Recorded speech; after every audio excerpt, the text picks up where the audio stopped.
ताई, काय सांगणार? आज आपला उमेदवारी अर्ज दाखल केला आहे आपण. नमस्कार, मी दीपमाला मनोज काळे. मी आज माझं 7 आणि ब मधून मी 2 अर्ज माझे दाखल केलेले आहे.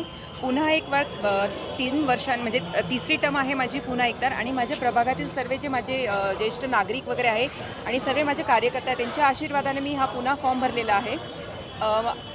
आमचे नेते गिरीश भाऊ महाजन, राजू मामा भोळे, दीपक सूर्यवंशी दादा आणि मंगेश दादा चव्हाण यांनी सर्वांनी जो आमच्यावर विश्वास ठेवला आहे आणि आम्हा दोघांना विश्वास ठेवून आम्हाला जी हे पुन्हा संधी दिली आहे, त्यासाठी आम्ही त्यांचे फार फार आभारी आहोत. आणि आमच्या म्हणजे लोकांना, प्रभागातील जळगावच्या नागरिकांना मी हे सांगू इच्छिते की जे ती 2 वर्ष गेले, म्हणजे ती आम्ही पाहिलं तसं 4 वर्ष चौथी टर्म आमची आहे काळे फॅमिलीची. आणि आम्ही दोघं काळे कुटुंबातले अमित काळे यांनीही फॉर्म भरलेला आहे, मी दीपाला काळे, आम्ही दोघींनी फॉर्म भरलेला आहे. काळे परिवार हे जळगावसाठी आम्ही सदैव विकासासाठी तत्पर असतो. आणि आता पुन्हा काळे परिवारांनी हा एक प्रण धरलेला आहे, जळगाव विकासासाठी आम्ही पुन्हा तिकीट भरलेलं आहे ह्या वर्षी. आणि आम्हाला खात्री आहे की आम्हाला लोक म्हणजे आमचे जे जनता आहे ते आम्हाला निवडून देतील. किती फॉर्म भरलेले आहे? आम्ही आणि ब मधून 2 फॉर्म भरलेले आहे.